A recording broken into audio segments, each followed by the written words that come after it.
सभी का स्वागत है भारत 24 पर। मैं हूं आपके साथ पूर्णिमा मिश्रा और वक्त है दहाड़ का।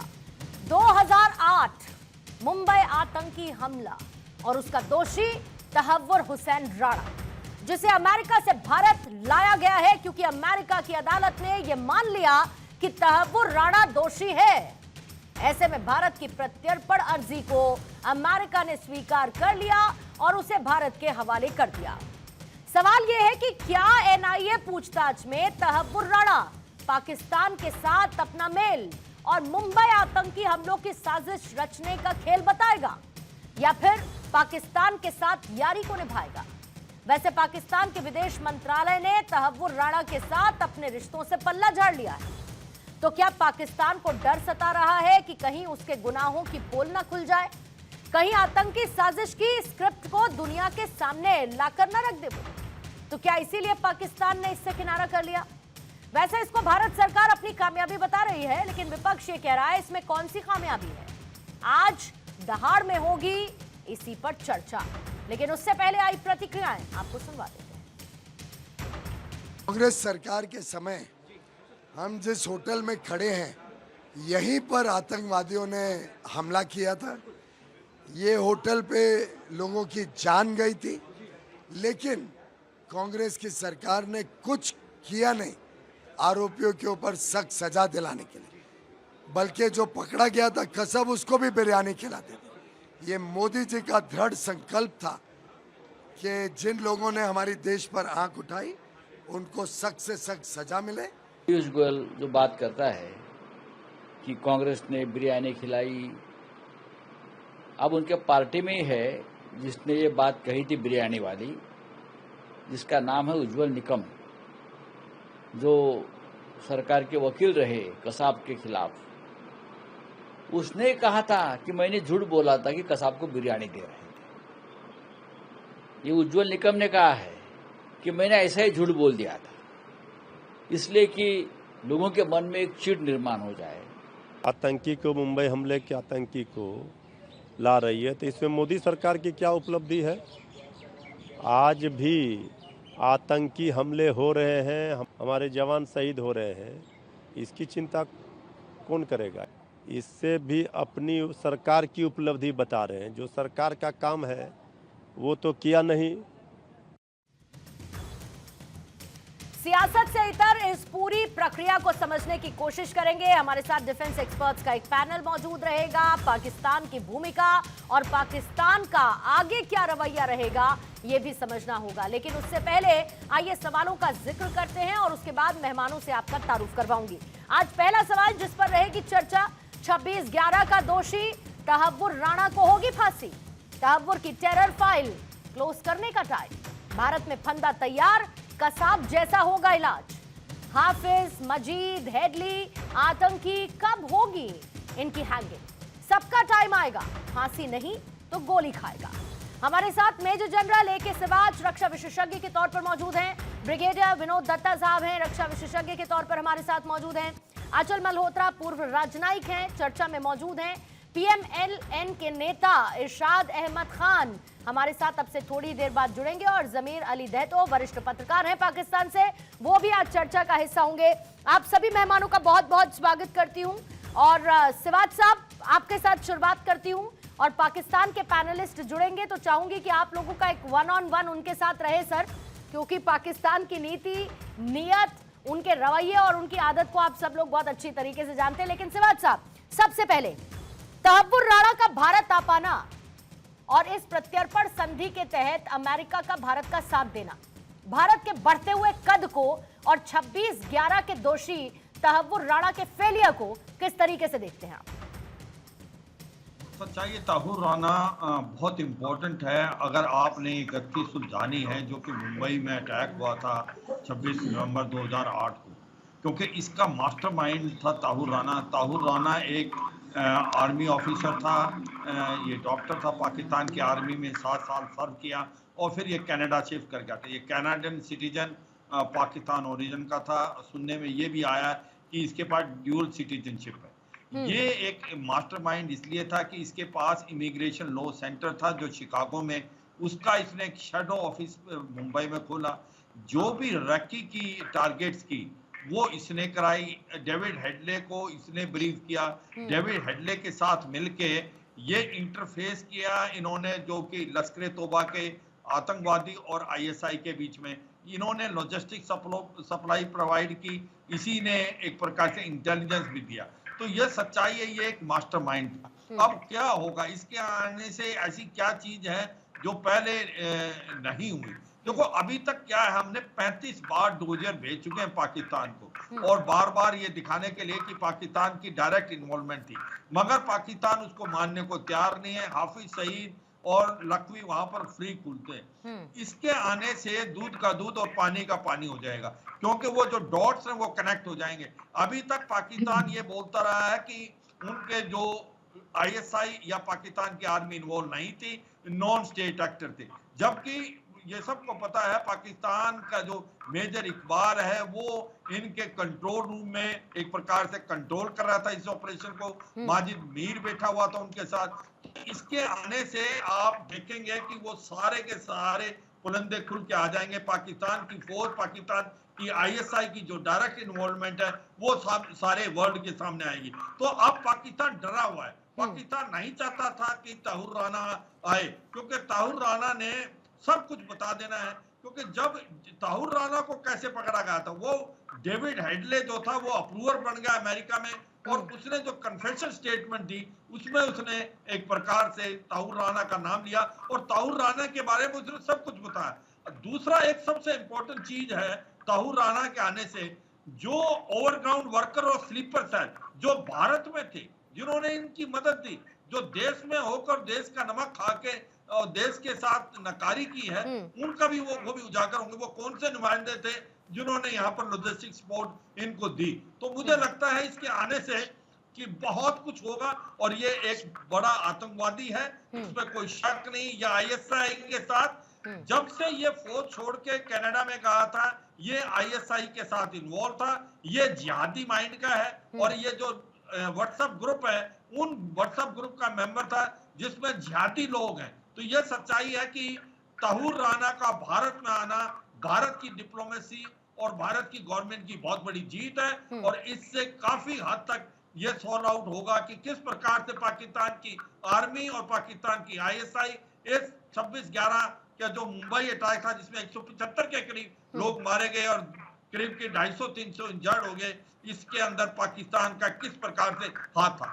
ठीक है सर। हमारे साथ इरशाद अहमद खान भी जुड़ चुके हैं, पीएमएलएन के नेता, और साथ ही जमीर अली दहतू साहब वरिष्ठ पत्रकार हैं पाकिस्तान से, वो भी इस वक्त हमारे साथ जुड़ चुके हैं।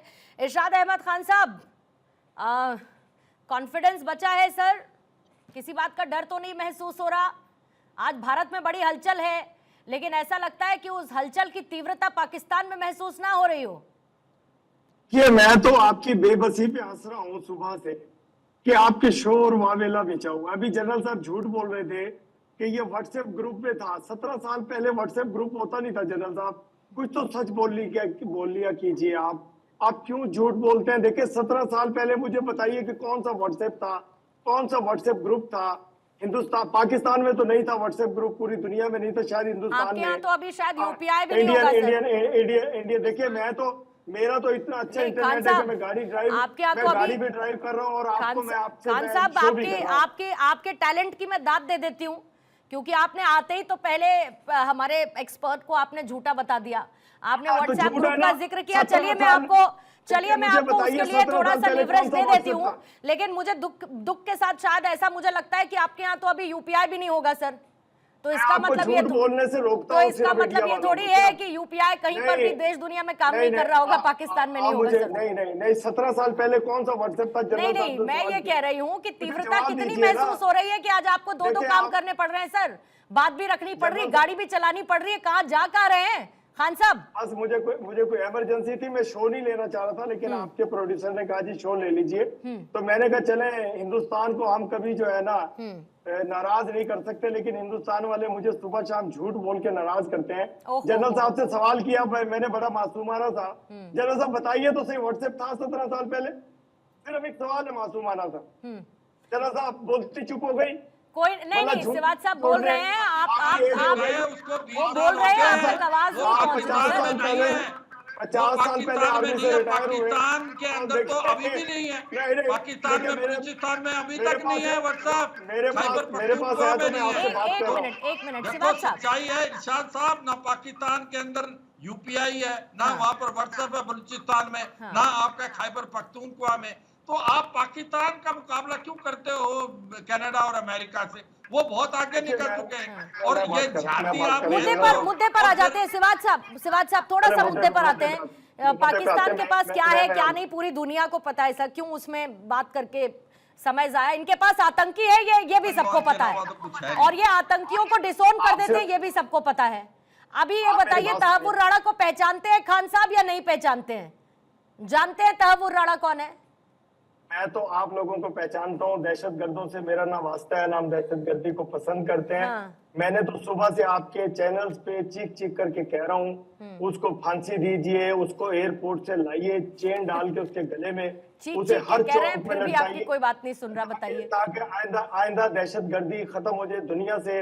लेकिन दहशतगर्दी खत्म होगी जब हिंदुस्तान दहशतगर्दी से बाज आएगा, क्योंकि दहशतगर्दी करता है हिंदुस्तान, इल्जाम लगाता है पाकिस्तान, उल्टा चोर कोतवाल को डांटे। खान साहब थोड़ा तो कम से कम आईना देखकर चलिया करिए सर। खान साहब थोड़ा तो आईना देखकर घर से निकला करिए सर। आईना देखना चाहिए आपको थोड़ा सा। मतलब इतना झूठ, इतना सरासर झूठ सर।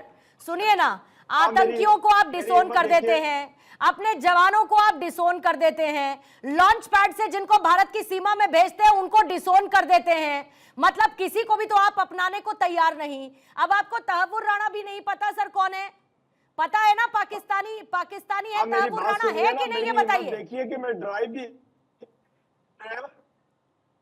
अरे सर इस सवाल का जवाब देने में आपकी ड्राइविंग पे इम्पैक्ट नहीं पड़ेगा। पाकिस्तान कहाँ ड्राइव हो रहा है ये सोचिए। आपकी तो ये देखिए कि मेरी हिम्मत देखिए कि मैं बगैर ड्राइवर के, ड्राइवर नहीं है साथ और फिर भी आपसे शो कर रहा हूँ। थोड़ी सी हिम्मत और दिखाइए। इंडिया वालों से मैं तहव्वुर राणा को डिसोन करना बंद करिए। मत लगाया करें पाकिस्तान से, मैं कह रहा हूँ। देखिए तहव्वुर राणा आप ही लोगों का है, हमारे मुल्क में ये नाम ही नहीं रखते हैं कभी। इस तरह के नाम ना कभी हमने सुने हैं ना हमने देखा है। और हम जो हमारे लोग हैं उनको हम सीधे तरीके से भेजते हैं। मतलब आपके पंजाब प्रांत में ऐसे छुपा करके भेजना, चीचावतनी नाम की कोई जगह ही नहीं है। खान साहब आपके पाकिस्तान के पंजाब प्रांत में चीचावतनी नाम की कोई जगह नहीं है।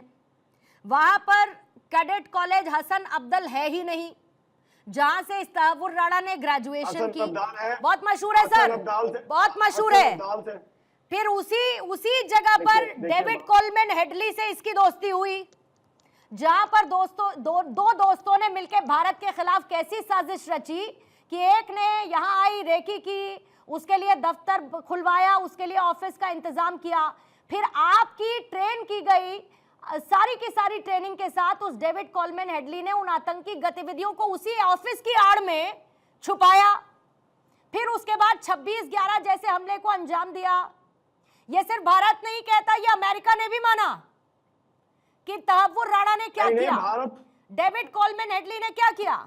लेकिन इसको कोई और मान ले, लेकिन पाकिस्तान नहीं मानेगा। पाकिस्तान के चरित्र में नहीं है मानना। मैं ये कह रहा हूं कि पूरे भारत ने सबक याद किया हुआ है कि आज पाकिस्तान पे इल्जामबाजी करनी है। पाकिस्तान को दहशतगर्दों का सरबराह कहना ही कहना है, कहते रहिए। आपके कहने से पूरी दुनिया कहती कुछ है, होने वाला नहीं पूरी है। दुनिया कहती है, सिर्फ भारत नहीं कहता, पूरी दुनिया कहती है। दुनिया नहीं कहती। और आपने बांध रखी आंखों पे पट्टी, क्योंकि आपको सूट करता है सर। आपको चले ना चले आतंक की फैक्ट्री चलती है, बाकी फैक्ट्री आपकी शटडाउन हो जाए कोई बात नहीं। देखिए आप मुझे सुनिए तो सही ना। देखिए आपको डिक्लेयर किया, कनाडा ने सर्टिफिकेट दिया दहशतगर्दी का, मुझे तो नहीं दिया। मेरे एम्बेसिडर को कनाडा ने नहीं निकाला, अमेरिका ने नहीं निकाला। आप लोगों के एम्बेसिडर को, पूरे स्टाफ को दहशतगर्दी का एक बेहतरीन सर्टिफिकेट देकर के हिंदुस्तान वापस भेजा। शर्म कीजिए कुछ आप लोग, आप झूठ बोलना बंद कीजिए, थोड़ी सी आपको भी करनी चाहिए, करना बंद कीजिए, थोड़ी सी आपको भी करनी चाहिए। क्योंकि भारत के इतने बुरे दिन तो कम से कम नहीं आ गए हैं कि इरशाद अहमद खान से सर्टिफिकेट लेने के लिए भारत बैठा रहेगा। इतने बुरे दिन तो साथ नहीं आ गए कम से कम।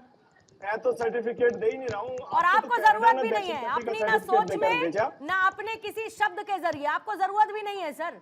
सोच में भी मत लाइएगा कि आप भारत को कोई सर्टिफिकेट देंगे। ब्रिगेडियर विनोद दत्ता साहब, अभी क्योंकि दोनों लोग मौजूद हैं, दैतो साहब भी इस वक्त है, फिर उसके बाद फौरन मैं आपके पास, अचल जी मैं फौरन उसके बाद आपके पास आऊंगी, लेकिन दत्ता साहब जरा इनको समझाइए, ये भूल गए कि यही तहव्वुर राणा पाकिस्तानी सेना के मेडिकल कोर टीम का हिस्सा रहा, यही तहव्वुर राणा जिसने वहीं पर पढ़ाई की, यही तहव्वुर राणा जो इनकी पाकिस्तानी आर्मी में जिम्मा संभालता था, यही तहव्वुर राणा जो लश्कर तैयबा को सपोर्ट करता था, आईएसआई के इशारों पर चलता था, जिसने न सिर्फ भारत बल्कि अमेरिका के कोपेनहेगन से लेके बाकी तमाम साजिश जिसमें वो लश्कर तैयबा को सपोर्ट करता था, उसको सारी मदद मुहैया कराता था। ये भूल गए कि इनके तहव्वुर राणा कोई है भी, भूल गए साहब ये। देखिए, ये तो पाकिस्तान का डीएनए है कि उन्होंने जब भी, चाहे वो फौजी सैनिक हो, मैं कारगिल युद्ध का हिस्सा था, और वहाँ भी जब नॉर्दर्न लाइट इन्फेंट्री के जवान, उनके जब आइडेंटिटी कार्ड, शनाख्ती कार्ड उनके पास पकड़े गए, लोगों को बताया गया, तब भी उन्होंने अपने सैनिकों को अपनाने से मना कर दिया। और भारत एक ऐसा देश है, उनको भी याद होगा, कैप्टन करनाल शेर इतनी बहादुरी से लड़े, और हमारे जो ब्रिगेडियर साहब थे उन्होंने एक साइटेशन लिखी और उनकी जेब में, खीसे में डाली, और कहा गया कि ये ऑफिसर एक शेर की तरह लड़ा है और इसको पाकिस्तान का सबसे हाईएस्ट अवार्ड मिलना चाहिए, और बाद में उसे निशाने जरूरत से नवाजा गया। तो ये है हमारे यहाँ सोल्जरिंग, ये है हमारे यहाँ एथिक्स, इस तरह से हमारी सेना काम करती है। रही बात तहव्वुर राणा की, पाकिस्तान आर्मी, देखिए वो तो आप ये देखिए, कियानी साहब चीफ थे जब ये अटैक हुए थे, और कियानी साहब उससे 1 साल पहले आईएसआई के सरबराह रहे थे।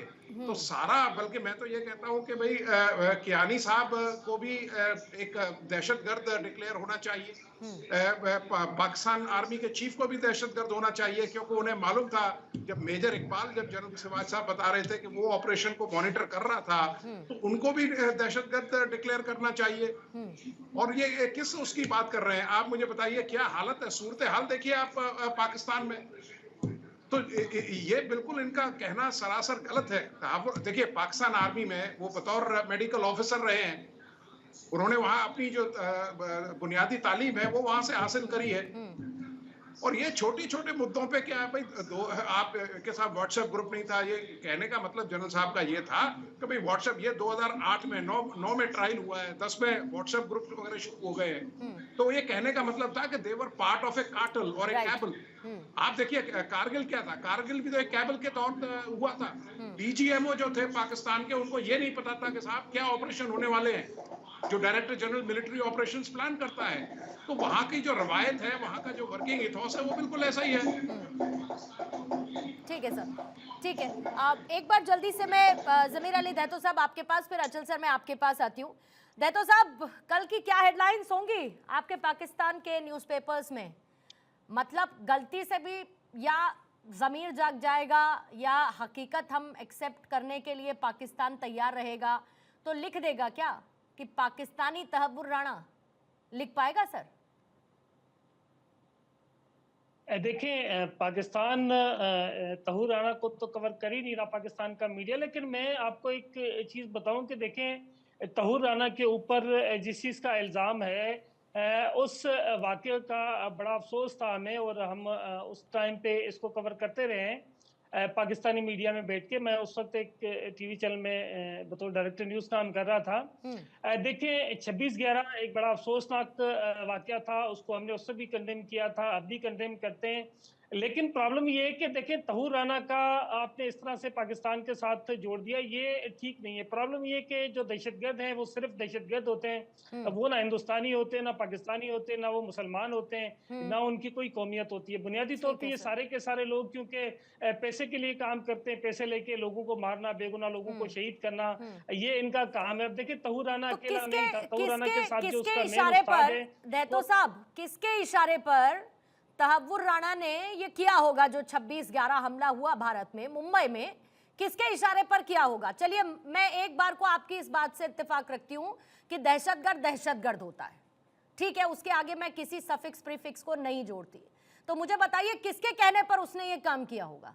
आपके आईएसआई के कहने पर किया, किसी और कंट्री के कहने पर किया? क्या लगता है आपको? देखिए, मैं हमेशा से बड़ी ओपनली बात करता रहा हूं, तो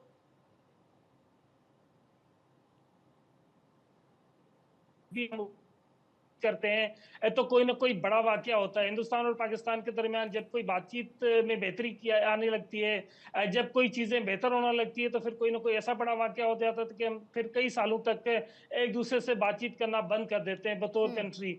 तो मेरा ये ख्याल है कि तहूर राना उसकी कस्टडी में आने वाला है। अब तहूर राना को, भारत को चाहिए कि उसकी प्रॉपर इन्वेस्टिगेशन करे, उसके सारे कॉन्टेक्स्ट देखे, कहां से, क्यों, किस वजह से देखे। नहीं, वो सब सर बिल्कुल होगा, वो सब सर बिल्कुल होगा, और बहुत सिरे से, बहुत तसल्ली के साथ होगा सर, तो बहुत तसल्ली के साथ होगा। लेकिन कसाब से लेकर बाकी आतंकियों के, सर सुनिए ना, कसाब से लेकर बाकी आतंकियों को लेकर, आतंकियों, तमाम पाकिस्तान के आतंकियों को लेकर जितने डोजियर भारत ने सौंपे, आपने मान लिए क्या? आपने उन सबूतों को मान लिया क्या? आपने तो उनको भी नहीं माना। देखिए हम उसको माने ना माने, लेकिन आप इसका बिल्कुल उसी तरीके से करें। आप इसको पाकिस्तान की नजर से देखने के बजाय अगर इस नजर से देखें कि वो एक दहशतगर्द था, उसने एक दहशतगर्द हमला किया जिसमें 200 के करीब लोग मारे गए, तो मैं समझता हूँ कि इसमें आपको बहुत ज्यादा फायदा होगा। क्योंकि हिंदुस्तान के अंदर मैं समझता हूँ कि न सिर्फ हिंदुस्तान में बल्कि पाकिस्तान में बहुत सारे दहशतगर्द ऐसे हैं जिनके स्लीपर सेल्स हमेशा से मौजूद रहते हैं, और वो हमेशा से इसी time sir for a change, अब सही या गलत आप बताइएगा, पाकिस्तान की तरफ से सलाह आ रही है कि हमें किसमें फायदा होगा?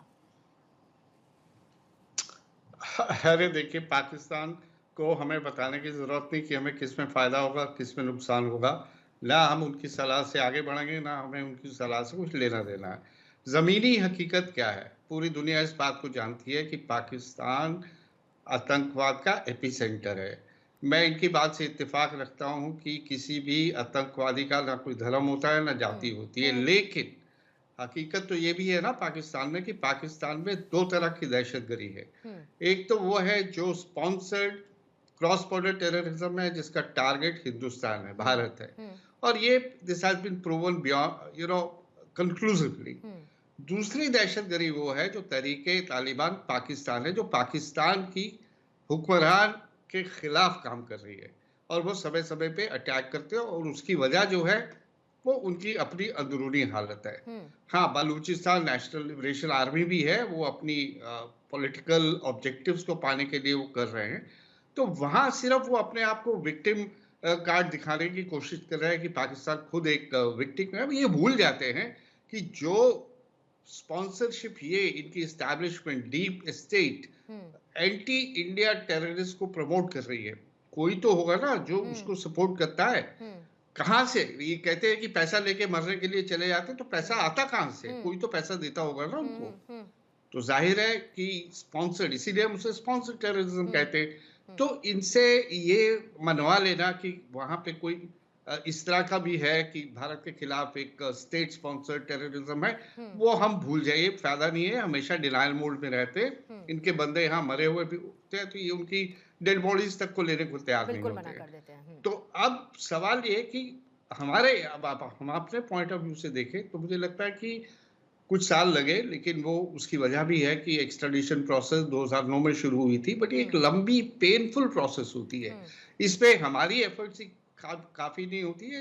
होस्ट कंट्री है, वहाँ की कानून है, वहाँ का इस पे लूप होल्स है। अब देखिए, छोटी छोटी बातों पे हमारे और भी जो फ्यूजिटिव्स गए हुए हैं यहाँ से, वो तिहाड़ जेल में लिविंग कंडीशंस की बात उठा के आगे बढ़वा लेते हैं, और कुछ ऐसे फालतू के एक्सक्यूजेस देके इस प्रोसेस को डिले करते हैं। लेकिन अच्छी बात यह है कि हमने उस समय 9 दहशतगर्दों को मारा, 10वें को पकड़ा, उससे जो पूछना था पूछा, और उसे फांसी पे लटका दिया। But that was not the job done. इसके पीछे असली में कौन था, उसके तार हिंदुस्तान में कहां से जुड़े हुए हैं, बाहर के तार तो हमें काफी हद तक पता है। ये सब चीजें तो जुड़ेगी, और तब असली पिक्चर बन के आगे आएगी। लेकिन सबसे बड़ा सिग्नल क्या है पूर्णिमा जी? सबसे बड़ा सिग्नल ये है कि भारत सरकार डिटरमिन्ड है, रिलेंटलेस एफर्ट्स करेगी और कभी भी 5 साल 10 साल 15 साल जो भी दहशतगर्द जो भी दहशतगर्दी जो भी टेररिस्ट अटैक हमारे यहाँ होंगे उसको हम फॉलो अप करेंगे, ट्रेस करेंगे और उसको उनका खमियाजा भुगतना पड़ेगा। ये सिग्नल अब जाया है, यहाँ से जा रहा है। पहले से भी कई बार दिए हैं ये सिग्नल्स। हमारी जो सर्जिकल स्ट्राइक है या बालाकोट स्ट्राइक्स है वो भी इसी तरह के सिग्नल्स थे। लेकिन ये भी एक सिग्नल है कि आप भूल मत जाना कि हम 5 साल हो गए 10 साल हो गए फाइल क्लोज करके रख देंगे। हम छोड़ेंगे नहीं, तुम्हें तुम्हारी कब्र तक लेके जाएंगे। ये सबसे बड़ा सिग्नल है जो आज की तारीख पे जा रहा है। बाकी जो है ना ये हमारी एजेंसी काम करेगी। लीगल पहुंचाने की जिम्मेदारी तो हम ले सकते हैं, लेकिन लेने वाला अगर उसको रिजेक्ट कर दे और जो समझ जाए तो वो पाकिस्तान ही क्या, जो मान ले वो पाकिस्तान ही क्या। ये भी तो बड़ी बात है। और आपके पास आते हुए सिवाज साहब, क्योंकि अभी जिस बात का जिक्र दैतो साहब ने किया है, अब उसके इर्द गिर्द तो सर हम कितना भी घूम लें, लेकिन मुझे लगता है कि हम अपनी स्पीड को बरकरार रखें। हमें जो आगे करना हम उसको करते रहें और जो भी हमारी तरफ से एक्शन है, स्ट्रिंजेंट एक्शंस हैं, उनको हम आतंकवाद को लेकर आगे बढ़ते रहें। लेकिन सबसे बड़ी बात सर, तहव्वुर राणा का प्रत्यर्पण जब पॉसिबल हुआ है एक लंबे पूरी प्रक्रिया के बाद, ये दुनिया को कितना बड़ा संदेश देता है, खासकर ऐसे मौके पर जब भारत आतंकवाद को लेकर पूरी दुनिया को एकजुट करना चाहता है, जब भारत आतंकवाद को लेकर पूरी दुनिया को कहता है कि एक इसकी परिभाषा तय की जाए, सब उसको एक नजरिए से, एक जीरो टॉलरेंस के साथ आगे बढ़े। ये कितना बड़ा संदेश और भारत की सफलता के तौर पर आप इसे देखते हैं? सर पूर्णिमा, इसमें कोई शक नहीं। भारत बार बार ये कहता रहा है कि यूनाइटेड नेशन में भी टेररिज्म और टेररिस्ट की जो डेफिनेशन है उसको जल्दी से जल्दी इसको फॉर्मुलेट करो, क्योंकि सबसे बड़ी प्रॉब्लम वर्ल्ड की अगर कोई है तो वो आतंकवाद है। और आतंकवाद को जब तक आप इकट्ठे नहीं लड़ेंगे एज अ वर्ल्ड, तब तक आप इससे जीत नहीं सकते। पर दुख की बात ऐसी है, कुछ एक ऐसे देश हैं जो आतंकवाद पैदा करते हैं और फिर कहते हैं कि हम आतंकवाद के विक्टिम हैं। उनसे पूछो कि आतंकवाद आसमान से तो गिरा नहीं, ये आतंकवाद तो आपने पैदा किया था, आज आपको ये काट रहे हैं। तो कहते हैं बोए पेट बबूर के तो आम कहाँ से हों। मगर ये सच्चाई है जो तहूर राणा को लाके हमने मैसेज क्या भेजा वर्ल्ड को, हमने ये मैसेज भेज दिया है कि कोई भी आतंकवाद अगर आतंकवादी घटनाएं करके भारत से भाग भी जाएगा, किसी बिल में भी छुप जाएगा, तो भारत उसको वहां से निकाल लेगा। और ये मुझे लगता है एक बड़ा साफ सुथरा मैसेज पूरे वर्ल्ड कम्युनिटी को जा रहा है। दूसरा ये भी है कि भारत का आज आप कितना ये देखेंगे कि क्या रिस्पेक्ट है भारत की, क्या हमारी डिप्लोमेसी की जीत है, गवर्नमेंट की जीत है। तहूर राणा ने जोर लगा लिया कि ना आए भारत को, उसने 2 गेम खेले। एक किया उसने कि भाई डबल जेपरेडी, कि उसको फेडरल कोर्ट में भी इसी हिसाब से इसी बेसिकली चार्ज पे उसको सजा देने की बात हुई थी, वहां अक्विट हो गया।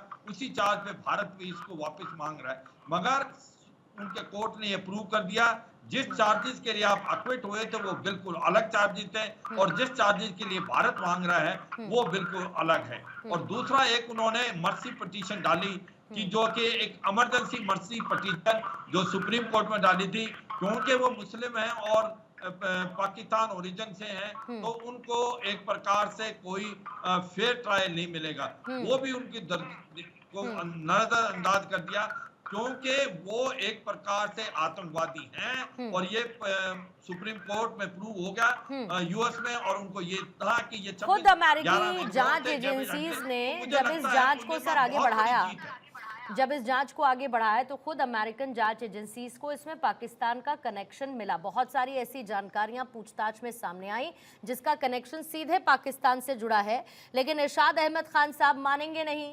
और पता नहीं क्यों खान साहब, लेकिन आपको देखते देखते सर मुझे एक गाना याद आ गया, और आपकी इजाजत हो तो बस उसके 4 शब्द हैं। जाना था जापान पहुंच गए, चीन पहुंच गए ना। अब चीन पहुंच गए ना, अब चीन तो इस वक्त सर स्थिति में भी नहीं है कि अमेरिका को फोन कर दे, बेचारा अपने मामले सुलझा रहा है अभी। तो अभी पाकिस्तान को अपने मामले तो सर स्वयं ही सुलझाने पड़ेंगे। अब माने आप या ना माने, सच्चाई को कैसे बदल दीजिएगा? मैं कह रहा हूँ कि बहुत बड़ी गलतफहमी में है हिंदुस्तान। अच्छा, कैसे कैसे पहली गलतफहमी कैसे? एक करके बात करते चलते हैं सर, थोड़ा क्लैरिटी मिलती जाएगी, हवा में बात नहीं करते। गलतफहमी बताइए कैसे है भारत को, बताइए। मुझे बोलने देंगी तो मैं सब कुछ बताऊंगा। बोलिए सर। मैंने मासूमाना सवाल जनरल साहब से किया था। अरे सर आप मासूमाना सवाल से बहुत आगे बढ़ गए सर। बताइए कैसे गलतफहमी कैसे भारत की? सुन लेना। गलतफहमी ये है, एक दहशतगर्द आपको खैरात में भीख में अमेरिका ने दिया, आपने नहीं पकड़ा, लेकिन वावेला इतना डाल रहे हैं। प्रत्यर्पण संधि कहते हैं उसको, जिसको आपकी भाषा में खैरात कहा जाता है, उसको प्रत्यर्पण संधि कहते हैं। दो देशों के बीच होती है, दो मजबूत देशों के बीच होती है। आपकी है किसी के साथ? बोलने देंगे तो आपकी किसी के साथ है क्या सर? देखिए आप लोगों के साथ मोहब्बत है तो आपने मुझे गाना सुनाया, पर मुझे नहीं है आपके साथ मोहब्बत। मुझे पाकिस्तान के साथ कोई मोहब्बत नहीं है सर। झूठी मोहब्बत भी नहीं दिखाऊंगी मैं, झूठी मोहब्बत भी नहीं दिखाऊंगी सर मैं आपके साथ। अगर इंडिया के जनरल हमारी बात पे होते तो इसका मतलब मैं मोहब्बत है देश से ईमानदारी करूंगी सर, पाकिस्तान को झूठी मोहब्बत नहीं दिखाऊंगी, नहीं दिखाऊंगी मैं। अब ये बताइए मुझे, आपकी किसी के साथ है क्या प्रत्यर्पण संधि? किसी देश के साथ? मजबूत देशों के बीच होती है सर, है क्या? देखिए अमेरिका हमसे मोहब्बत करता है, चाइना हमसे मोहब्बत करता है, अमेरिका आपसे मोहब्बत करता है। अब आप दुबई यूएई के बादशाह आ गए तो आपने ऐसे शोर डाला, पता नहीं क्या हो गया। वो हर रोज आते हैं हमारे पाकिस्तान में, हम उनके पास जाते हैं, हम तो शोर नहीं डालते। अरे वो मोहब्बत का बीज, मेहमान को रिस्पेक्ट, खान साहब मोहब्बत का बीज एबटाबाद में तो नहीं पड़ा था? हम मोहब्बत और एहतराम देते हैं अपने मेहमान को। अरे मोहब्बत का बीज एबटाबाद में तो नहीं पड़ा था सर। किसी मेहमान को इज्जत एहतराम मान कैसे दिया? अरे एबटाबाद में तो नहीं पड़ा था सर मोहब्बत का बीज। आप मुद्दे पे रहिए, आप मेरी बात सुनिए। देखें हमने किसने कहा कि आप दहशतगर्द को ना मारें? पहले तो ये है, आपके पास आगे आप उसे मारें, उसको फांसी दें, उसको सब करेंगे सर, चिंता मत करिए, जेल में रखें, बेफिक्र रहिए। आप सुने ना, अब बस अब आप सर ये मनाइए, लेकिन मुझे नहीं लगता कितना हो पाएगा, लेकिन आप मनाइए कि आपका नाम ना ले यहाँ पर बैठकर तहव्वुर राणा। देखिए आप मनाइए, आपका नाम ना ले। आप तहव्वुर राणा से भी खतरनाक दहशतगर्द हैं। आप लोग अपनी मीडिया वार के जरिए पाकिस्तान के लश्कर तैयबा तो सामाजिक सेवा संस्था है ना, पाकिस्तान के लश्कर तैयबा एक सामाजिक सेवा संस्था है। हाफिज सईद आपका नेता है, सही बात, बिल्कुल ठीक कह रहे हैं सर, आप बिल्कुल ठीक कह रहे हैं। हाफिज सईद, आप खुशफहमी में जिए, इसी खुशफहमी में आप जीते रहिए। हाफिज सईद साहब हमारे आलिम दीन है, वो दीन की तालीम देते हैं, मदरसे चलाते हैं, बहुत बढ़िया तालीम देते हैं, करते हैं, लॉन्च पैड्स पे ट्रेनिंग देते हैं आपके हाफिज साहब। आप जिसको मर्जी दहशतगर्द कहते रहे, आपकी हम जुबान नहीं पकड़ सकते। किसी दिन गर्दन जरूर पकड़ेंगे कि बाज आ जाइए आप दहशतगर्दी से, अपनी दहशत आप पकड़ेंगे गर्दन से। मैं जी बिल्कुल हम पकड़ेंगे। आपकी सांसें नहीं निकल रही हैं आतंक के नाम पर, ऐसी गर्दन पकड़ी है भारत ने। सांस लेने में आपको तकलीफ, ऑक्सीजन सपोर्ट भी काम नहीं आ रहा आपको तो अहमद साहब। आप सोच बदलिए, ऑक्सीजन सपोर्ट भी बेकार हो रहा है आप लोगों के लिए। ऐसी गर्दन दबी हुई है आपकी भारत के हाथों, अमेरिका के हाथों, जिसको आप कह रहे हैं कि आपका प्यार है उसके साथ। एबटाबाद देख लिया हर किसी ने, ओसामा बिन लादेन को घुसकर मारा था अमेरिका ने। सोच बदलिए, पूरी दुनिया ने देखा सर, सोच बदलिए, आप आतंकवाद खत्म करिए। आप तो शुरुआत करिए, आप एक कदम बढ़िए, हम 100 कदम बढ़ते हैं। चलिए बढ़िए एक कदम, आप नहीं बढ़ पाएंगे। एक कदम क्या नहीं बढ़ पाएंगे। मोदी जी ISI की बैसाखी जो है ना आपके पास, आप नहीं बढ़ पाएंगे, एक कदम नहीं बढ़ पाएंगे आप लोग आगे। बढ़िए 100 कदम हम बढ़ते हैं। अजीम फोर्स है ISI, मेरी अजीम फोर्स है, उससे आप डरते हैं। मेरी ISI का नाम क्यों लेते हैं? भगवान का नाम लिया गया। भारत 5वीं सबसे बड़ी अर्थव्यवस्था, जलेगा किससे? आपसे। भारत आने वाले सालों में 3री अर्थव्यवस्था बनेगा बड़ी, जलेगा किससे? पाकिस्तान से। भारत की GDP देख लीजिए, जलेगा किससे? आपसे, पाकिस्तान से। सर गजब बात है। खबर आतंकी तहव्वुर राणा को लेकर ही है, और इस वक्त की खबर यह है कि पालम एयरपोर्ट तहव्वुर राणा लाया जा चुका है। अमेरिका से विशेष विमान से दिल्ली तहव्वुर राणा को लाया गया है, और अब इसके बाद सीधे NIA हेडक्वार्टर्स ले जाया जाएगा तहव्वुर राणा को। रॉ की टीम और दूसरी तरफ NIA के अधिकारी साथ में मौजूद थे इस विशेष प्लेन में, जो अमेरिका से रवाना हुआ और पालम एयरपोर्ट पहुंच चुका है। दिल्ली इसी के साथ तहव्वुर राणा लाया जा चुका है, और अब तहव्वुर राणा को टीम, NIA की टीम लेकर जाएगी NIA हेडक्वार्टर सीधे, जहां पर तहव्वुर राणा से पूछताछ होगी। गल्फ स्ट्रीम G550 विमान से तहव्वुर राणा को यूएस से लाया गया है दिल्ली की धरती पर और पालम एयरपोर्ट से निकलने की तस्वीरें कुछ ही देर में आएंगी। प्रक्रिया गिरफ्तारी की, फिर उसके बाद एनआईए हेडक्वार्टर्स जहां पर मेडिकल और फिर पेशी की तैयारी होगी। खबर है कि वीडियो कॉन्फ्रेंसिंग के जरिए तहव्वुर राणा की पेशी की जाएगी, लेकिन फिलहाल अमेरिका से विशेष विमान से तहव्वुर राणा को दिल्ली लाया जा चुका है।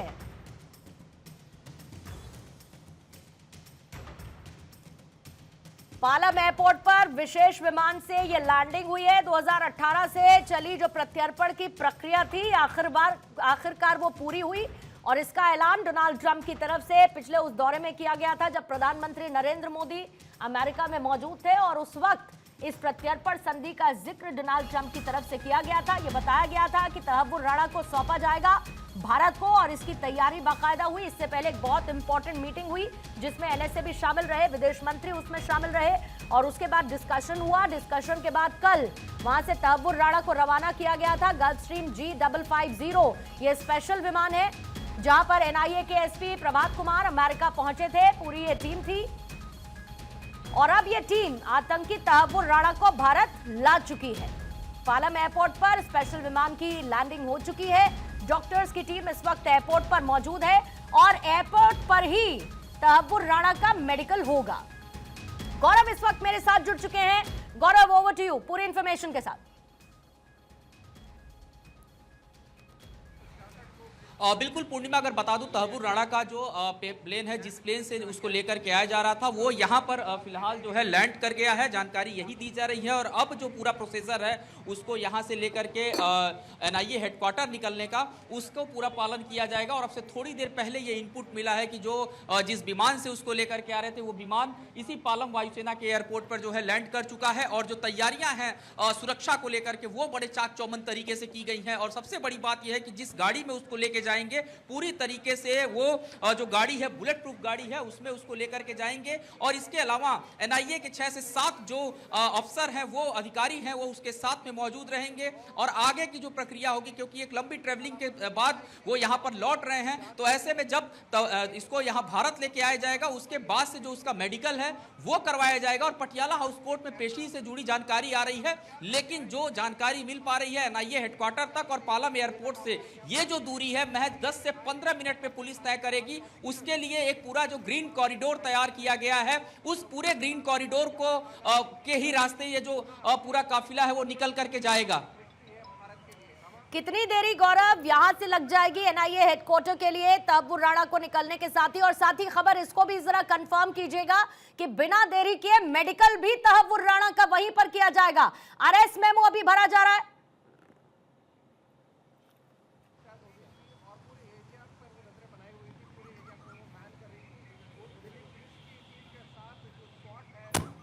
गौरव, आप तक मेरी आवाज पहुंच रही है? ठीक है, जल्दी से आपको खबर। जी, मेरा सवाल गौरव यही था कि कितनी देरी एक तो एनआईए हेडक्वार्टर तक पहुंचाने में लगेगी, दूसरा अभी खबर यह है कि वहीं पर मेडिकल किया जाएगा तहव्वुर राणा का और अभी जो मेमो है अरेस्ट मेमो उसको फिल किया जा रहा है। बिल्कुल, देखिए ये सभी जो प्रोसीजर है उसका जो पालन है वो किया जा रहा है और जैसा तैयारी जो है वो पहले से की गई थी। अब से थोड़ी देर पहले यानी मैं कहूँ 20 से 25 मिनट पहले ही 3 से 4 ब्लैक कलर की जो स्कॉर्पियो गाड़ियां थी, पायलट जिनके ऊपर लिखा हुआ था, यानी वो गाड़ियां स्कॉट करने के लिए वो अंदर पहुंची। और उसके बाद से जो जानकारी दी जा रही है कि मेडिकल जो कराने की बात है, शायद ये व्यवस्था अंदर ही जो है वो व्यवस्थित की गई है। मेडिकल की जो प्रक्रिया है वो भी करा ली जाएगी और उसके बाद जो जरूरी कागजी कार्रवाई है उसको भी किया जाएगा। और तमाम जो एनआईए के अधिकारी हैं जो मौके पर जिनकी आवश्यकता पड़ेगी इस पूरे कागजी कार्रवाई के दौरान वो भी मौजूद हैं। और जब वो यहां से निकलेंगे, खास करके पालम एयरपोर्ट की बात करें तो देखिए पालम एयरपोर्ट में जब भी कोई वीवीआईपी मूवमेंट होती है या किसी ऐसे स्पेशल केस को लेकर के जब यहां से निकलते हैं तो साफ तौर पर कई तरीके की जो व्यवस्थाएं हैं वैकल्पिक मार्गों का उसका प्रयोग भी किया जाता है। और इस वक्त चूंकि दिल्ली का जो मौसम है वो थोड़ा सा खराब भी हो रहा है, बहुत तेज हवाएं भी चल रही हैं, तो उसको भी देख देखते हुए, क्योंकि ये जो पूरा मार्ग है, कहीं से जब निकले तो कहीं भी ये जो पूरा कॉन्वॉय है वो रुके मत, इस बात की भी व्यवस्था सुनिश्चित की जा रही है। तो जो दिल्ली पुलिस के जवान हैं, उनकी जो क्यूआरटी वैन है वो भी यहाँ पर पहुंची हुई है। पहले से वो इस जहां पर प्लेन उसका लैंड किया वहां पर मौजूद है, और जब प्लेन लैंड कर रहा था तो नीचे अगर बात करें जो कमांडोज थे उनकी भी तैनाती की गई थी इस पूरे हिस्से में। दूसरी सबसे बड़ी बात यह है क्योंकि पालम बहुत सुरक्षित एयरपोर्ट है, यहाँ पर तमाम वीवीआईपी जो है देश के वो लैंड करते हैं, तो वो पूरा जो सुरक्षा का प्रोसीजर है उसका पालन यहाँ पे किया जाता है। और ऐसे में अगर बात करें इस पूरे जब आतंकी को लेकर के यहाँ पर तमाम हमारे जो अधिकारी हैं एनआईए के वो पहुंचेंगे, तो इस बात का विशेष ध्यान रखा जा रहा है कि सुरक्षा में कहीं से भी कोई सेंधमारी ना हो। तो इसीलिए तमाम जो व्यवस्थाएं हैं वो की गई हैं। और आपने कहा समय लगने की बात, तो देखिए अब चूंकि जब प्रोसेसर है उसकी शुरुआत हो चुकी है और जो जानकारी मिल रही थी तकरीबन 7 बजे का वक्त बताया जा रहा था जब इसी गेट से उसको लेकर के निकलने की तैयारी जो है वो की जाएगी। और यही मेन गेट है जहां से पूरा जो मूवमेंट है कॉन्वॉय का वो होगा, और इसी गेट से तहव्वुर राणा को लेकर के यहां से निकलेंगे। तो जो एनआईए हेडक्वार्टर तक पहुंचने की बात है, तकरीबन अगर हम बात करें कॉन्वॉय की तो 15 मिनट का बहुत ज्यादा मैक्सिमम जो समय लगेगा वो लगेगा, क्योंकि स्कॉट करते हुए गाड़ियां तेज गति के साथ चलेंगी। और वहां पर भी एनआईए हेडक्वार्टर पर जानकारी मिल रही है और एनआईए हेडक्वार्टर पर इस वक्त मेरे दो सहयोगी मौजूद हैं ताकि बिना किसी डिले के वहां से तमाम तस्वीरें और खबर फौरन दर्शकों तक पहुंच सके। इंदर, पहले आपके पास आती हूं, फिर पूजा आपके पास आऊंगी। और इंदर, बहुत इंपॉर्टेंट है क्योंकि जिस तरीके से जल्दी जल्दी अब जो आगे की प्रक्रिया उसको कराया जा रहा है, मेडिकल वहीं पर हो जाएगा, अरेस्ट मेमो अभी फिल किया जा रहा है और उसके बाद 15 से 20 मिनट में तहव्वुर राणा को लेकर टीम पहुंच जाएगी एनआईए हेडक्वार्टर। बहुत इंपॉर्टेंट होगा यहां पर लाना, इसीलिए क्योंकि नए सिरे से फिर पूछताछ शुरू होगी, और पूछताछ शुरू होगी तो बहुत सारी ऐसी परतें 26/11 मुंबई हमले को लेकर खुलेंगी जिनके बारे में अभी तक पहेली अनसुलझी रही है। इंदर, बिल्कुल पूर्णिमा, देखिए इस वक्त हम एनआईए हेडक्वार्टर के बाहर खड़े हैं और देखिए जो प्लेन है वो लैंड हो चुका है और अरेस्टिंग की जो प्रक्रिया है वो वहां पर पूरी की जा रही है। मेडिकल की बात भी सामने आ रही है, हो सकता है मेडिकल वहीं पर हो जाए, लेकिन देखिए यहाँ पर एनआईए हेडक्वार्टर में जो तस्वीरें आप ठीक मेरे पीछे देख रहे हैं, यहाँ पर तमाम तरह के इंतजाम पूर्णिमा इस वक्त किए गए हैं। जहाँ एक और दिल्ली पुलिस के जवान है, पैरामिलिट्री फोर्सेज के जवान हैं, उनको यहाँ पर तैनात किया गया है। ग्रीन कॉरिडोर बनाया गया है, कुछ ही वक्त लगेगा पालम एयरपोर्ट से एनआईए हेडक्वार्टर पहुंचने में। और सबसे बड़ी बात यह है कि देखिए मेडिकल अगर वहां पर हो जाता है तो फिर तहव्वुर राणा को पेश करना होगा कोर्ट में, और उसके बाद फिर एनआईए डिमांड करेगी तहव्वुर राणा के रिमांड की। और कई ऐसी परतें हैं, देखिए एजेंसीज लगातार इस पूरे मामले पर काम कर रही थी और एक भारत की बड़ी कूटनीतिक जीत है ये। देखिए एजेंसीज के पास जितने भी सबूत थे वो वहां पर पेश किए गए और उसी के चलते तहव्वुर राणा का आज प्रत्यर्पण भारत में हुआ है। सबसे बड़ी बात यह है कि देखिए और जो चेन्स है, जो पूरा नेटवर्क है वो खंगालना है। एजेंसीज के पास बहुत कुछ है, Mumbai crime branch, NIA, CBI, तमाम तरह की जो टीमें थी वो लगातार इस पर काम कर रही थी। तो ऐसे में सबसे बड़ी बात यह है कि जो नेटवर्क्स बचे हुए जिनको जड़ से खत्म करना जरूरी है, चाहे वो स्लीपर सेल्स हो या फिर और लोग हो इस पूरे घटनाक्रम में शामिल। तो देखिए जब पूछताछ होगी तो मुझे लगता है सवालों की एक बड़ी लंबी फेहरिस्त पहले से ही तैयार है और तहव्वुर राणा को उनसे जल्द ही सामना उन सवालों का करना पड़ेगा। और देखिए एक ताजा अपडेट ये भी है पूर्णिमा की, इस पूरे मामले में हो सकता है कि क्राइम ब्रांच जो है मुंबई की वो भी पूछताछ तहव्वुर राणा से कर सकती है। इसी बीच में एनआईए की तरफ से देखिए पहला ऑफिशियल स्टेटमेंट इस वक्त आ चुका है कि तहव्वुर राणा का जो प्रत्यर्पण है वो पूरा हो चुका है। 26/11 के मास्टरमाइंड का प्रत्यर्पण पूरा, ये एनआईए का पहला आधिकारिक स्टेटमेंट है। एनआईए ने साथ ही ये भी कहा है कि कई साल की कोशिश के बाद ये प्रत्यर्पण पूरा हुआ है। साल 2018 में देखिए इसकी शुरुआत हुई थी और 2018 के बाद 2025 में अब ये प्रत्यर्पण पूरा हो पाया है। एनआईए का पहला ऑफिशियल स्टेटमेंट आ चुका है। 2018 में जब भारत की एक अदालत ने तहव्वुर राणा की गिरफ्तारी का आदेश जारी किया था, फिर 2019 में भारत ने राणा के प्रत्यर्पण के लिए अमेरिका को एक डिप्लोमेटिक लेटर लिखा था और तभी से ये पूरी की पूरी प्रक्रिया शुरू हुई थी, जो कि 2025 7 अप्रैल को आकर पूरी हुई है। पूजा, फौरन आपके पास आते हुए जल्दी से अपडेट लेते हुए, क्योंकि एनआईए का पहला ऑफिशियल स्टेटमेंट आ चुका है। एक बड़ी सफलता भारत सरकार इसे बता रही है। विपक्ष इसको लेकर जरूर बहुत कुछ कह रहा है, लेकिन बहुत इंपॉर्टेंट है कि उन तमाम डॉट्स को कनेक्ट करना जिससे 26/11 के हमले में पूरा का पूरा न्याय हो सके। और ये सिर्फ 26/11 की बात नहीं, यानी जो पहले हमला हुआ सिर्फ ये उसका कोर्स करेक्शन नहीं, बल्कि आने वाले भविष्य में भी आतंक को खत्म करने की तरफ एक बड़ा कदम रहेगा। देखिए, जाहिर तौर पर आतंक के खात्मे को लेकर इसे एक बड़े कदम के तौर पर देखा जा रहा है और भारत की एक बड़ी कूटनीतिक जीत के तौर पर इसे देखा जा रहा है। और क्योंकि लगातार गौरव इंदर आपको जानकारी दे रहे थे कि लगभग आधे घंटे का वक्त लगेगा यहाँ पर आने में। एनआईए मुख्यालय की अगर बात करते हैं, तैयारियां पूरी की जा चुकी हैं। सीआरपी के जवान यहाँ पर तैनात हैं, दिल्ली पुलिस के जवान यहाँ पर तैनात हैं, सुरक्षा की पुख्ता इंतजाम है। एक लेन को पूरी तरीके से बंद कर दिया गया है, मेट्रो स्टेशन बंद है। इसके अलावा देखिए, ये उस पार का अगर आप रास्ता देखें तो ये वो गेट है जहां से तहव्वुर राणा को अंदर ले जाया जाएगा और यहां पर बकायदा एक स्पेशल सेल तैयार किया गया है। स्पेशल सेल में सिर्फ स्पेशल 12 ऐसे ऑफिसर रहेंगे जिनकी एंट्री होगी, इसके अलावा कोई और एंट्री यहां पर नहीं कर पाएगा, उससे पूछताछ होगी। और जाहिर तौर पर जिस बात का जिक्र पूर्णिमा आप बार-बार कर रही हैं कि जिस तरीके से यहां पर ये एंट्री दिलाता है, भारत का वीजा दिलाता है, जो ये साजिश रचता है, उसके बाद भारत की ये जो लोगों के ऊपर हमला होता है, उनकी अस्मिता को जो चोट पहुंचाई जाती है, ये उसका एक बड़ा बदला है। बड़ी बात ये है, जिस बात का जिक्र हम सुबह से कर रहे हैं, कि ये जो पूरा नेक्सस है जो काम कर रहा था, स्लीपर सेल की अगर बात करते हैं, अगर और दूसरे नेक्सस की बात करते हैं, तो उसके खुलासे का बार बार जिक्र हो रहा है कि जब पूछताछ होगी तो जाहिर तौर पर ऐसे बहुत सारे खुलासे जरूर होने वाले हैं। तो कुल मिलाकर एक बड़ी जीत है और अब बस इंतजार उस घड़ी का है जब एनआईए मुख्यालय उसको लाया जाएगा और यहां पर लाए जाने के बाद में उससे पूछताछ शुरू होने वाली है। तो बस कुछ ही देर का इंतजार है। तैयारी ऑलमोस्ट पूरी हो चुकी है। लैंडिंग के बाद में, क्योंकि जो उसका मेडिकल है वो होगा, मेडिकल के बाद में उसको यहाँ पर लाने की जो प्रक्रिया है वो शुरू होगी। तो बस अब कुछ ही घड़ी का इंतजार है, क्योंकि हम देख रहे हैं यहाँ पर भी कुछ कुछ जो मूवमेंट है वो इस वक्त बढ़ चुका है। और आप देखिए, लगातार इस वक्त देख रहे हैं जो अब जो पुलिस की गाड़ियां हैं वो लगातार आ रही है, थोड़ा थोड़ा मूवमेंट बढ़ रहा है। जो अधिकारी हैं वो इस वक्त यहाँ पर आते हुए नजर आ रहे हैं। अभी कुछ देर पहले तक अगर देखें तो यहाँ पर थोड़ा सा जो मामला है वो शांत नजर आ रहा था। अभी तब तक कुछ ज्यादा हलचलें नजर नहीं आ रही थी, लेकिन अगर मौजूदा स्थिति की बात करते हैं तो कुछ कुछ हलचलें बढ़ती हुई नजर आ रही है। इनफैक्ट अगर मीडिया की भी बात करते हैं तो उनको भी यहाँ से थोड़ा हटाया जा रहा है, उनको भी कहा जा रहा है कि अब थोड़ा आगे की तरफ शिफ्ट हो जाएं। तो ये मानकर चला जा रहा है कि अब से बस कुछ ही देर का इंतजार है जब तहव्वुर राणा को यहाँ पर लाया जाएगा। पूर्णिमा, बिल्कुल। और हेडली ने ही गवाही दी थी, जिसके बाद 14 साल की सजा सुनाई गई थी, जेल की सजा तहव्वुर राणा को। और उसके बाद अब ये पूरी की पूरी प्रक्रिया, जिसमें कहीं ना कहीं अमेरिका ने भी संलिप्तता को माना है और ये वहां साबित हुई है कि कैसे मुंबई में हुए 26/11 हमले का दोषी मास्टरमाइंड तहव्वुर राणा, जिसके साथ प्रत्यर्पण संधि को पूरा करते हुए भारत को उसे प्रत्यर्पित कर दिया गया है। अब ये प्रक्रिया पूरी हो चुकी है। एनआईए का पहला आधिकारिक स्टेटमेंट आ चुका है और यहां से सीधे रवाना होने के बाद पालम एयरपोर्ट ये टीम तहव्वुर राणा को लेकर पहुंचेगी। एनआईए हेडक्वार्टर्स तीनों स्पॉट्स पर हमारे सहयोगी बने हैं, एक एक तस्वीर आपको दिखाएंगे। ये बड़ी खबर